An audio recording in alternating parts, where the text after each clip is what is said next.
बिहार में special intensive revision यानी SIR के बाद वोटर लिस्ट जारी कर दी गई है। चुनाव आयोग ने ये फाइनल वोटर लिस्ट जारी की है। बता दें कि चुनाव आयोग ने वेबसाइट पर पूरी लिस्ट अपलोड कर दी है। वोटर अपना नाम voters.eci.gov.in पर चेक कर सकते हैं। कुल 14 लाख वोटर और जोड़े गए हैं। फाइनल लिस्ट में पटना में 1.63 लाख वोटर्स बढ़ गए हैं।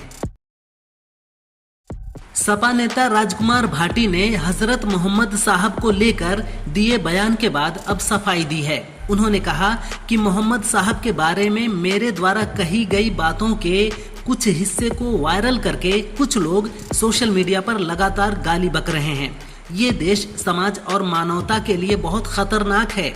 भाटी ने कहा था कि मोहम्मद साहब अकेले ऐसे महापुरुष हैं जो धर्म संस्थापक, समाज सुधारक और राजनीतिक भी थे। इसका लोगों ने विरोध किया। यूपी में कांग्रेस एक बार फिर कमबैक की तैयारी में है। प्रदेश भर में कांग्रेस बहुत जल्द 14 बड़ी रैलियां करेगी। इन रैलियों के जरिए कांग्रेस अपने कोर वोटरों को साधने की कोशिश करेगी। रैलियों को जातीय समीकरणों के आधार पर तय किया गया है। वाराणसी में कुर्मी समाज, मेरठ और मुजफ्फरनगर में जाट समुदाय, अलीगढ़ में लोधी, झांसी में दलित, लखनऊ में सवर्ण को साधा जाएगा। मुस्लिमों को साधने के लिए अलग से रैलियां की जाएंगी। एशियन क्रिकेट काउंसिल की मीटिंग में BCCI उपाध्यक्ष राजीव शुक्ला और ACC चीफ मोहसिन नकवी के बीच ट्रॉफी को लेकर बहस हुई। राजीव ने कहा, विजेता टीम को ट्रॉफी क्यों नहीं दी गई? ट्रॉफी किसी की निजी संपत्ति नहीं है। ट्रॉफी को ACC ऑफिस में रखो, हम वहां से ले लेंगे। इस पर मोहसिन ने कहा, मैं कार्टून की तरह वहां खड़ा था, लेकिन मुझे किसी ने जानकारी नहीं दी कि मेरे हाथों ट्रॉफी नहीं लेंगे।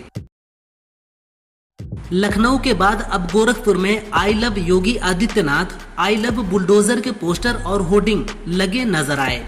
शहर के एक तिराहे पर लगा पोस्टर आने जाने वाले राहगीरों का ध्यान खींच रहा है।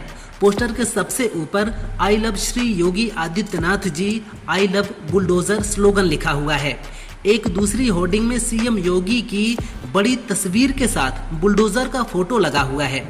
इन पोस्टरों को वार्ड अध्यक्ष गौरव वर्मा ने लगवाया है। सोशल मीडिया में इन दिनों एक चेक स्पेलिंग मिस्टेक्स के चलते वायरल हो रहा है।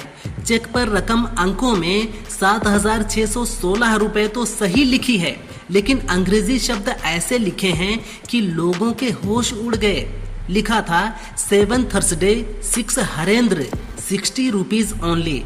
इसे हिमाचल प्रदेश के सिरमौर स्थित एक स्कूल के प्रिंसिपल ने बनाया था। सवाल ये है कि प्रिंसिपल का ये हाल है तो स्कूल में बच्चों को क्या सिखाया जाता होगा? इन महोदय के लिए आप क्या कहेंगे? कमेंट कर बताएं। सपा के वरिष्ठ नेता आजम खान ने एक निजी चैनल से बातचीत के दौरान सपा के शुरुआती दौर को याद किया। उन्होंने कहा, मेरे यहाँ जब औलाद होने वाली थी तो नेताजी अपनी जेब से एक लिफाफा भेजे थे। मैंने ये कहकर वापस कर दिया था कि जहाँ मेरी पत्नी भर्ती हैं वहाँ सब इलाज फ्री में हो रहा है, पैसों की जरूरत क्या है। उन्होंने ये भी कहा कि मैं सियासत में नहीं आना चाहता था, मैं जबरदस्ती आया हूँ। गरबा पंडाल में दूसरे धर्म के लोगों के घुसने पर विवाद की खबरें सामने आ रही हैं। इस बीच मुंबई से सटे विरार के विवा कॉलेज में गरबा आयोजन को लेकर एक चैट लीक हुई है। शाहिद और फैज नामक 2 लड़कों के बीच की चैट में लिखा है कि एक भी हिंदू लड़की को मत छोड़ो। चैट में दोनों गरबा आयोजन में घुसकर हिंदू लड़कियों को फंसाने की बात कर रहे हैं। मामले में हिंदू संगठनों के आक्रोश के बाद पुलिस ने FIR दर्ज कर ली है। लखनऊ के निगोहा क्षेत्र में बीमारियों के इलाज के बहाने 500 से अधिक हिंदुओं को ईसाई बनाने वाले रैकेट का खुलासा हुआ है। इस गिरोह का मास्टरमाइंड मलखान उर्फ मैथ्यूज पिछले 2 सालों से इस काम में लगा हुआ था। पुलिस ने उसकी चंगाई सभा और प्रार्थना स्थल को सील कर दिया है। जांच में पता चला है कि ये रैकेट गरीबों और दलितों को आर्थिक मदद, राशन और बीमारियों का इलाज कराने का झांसा देकर धर्मांतरण करवाता था।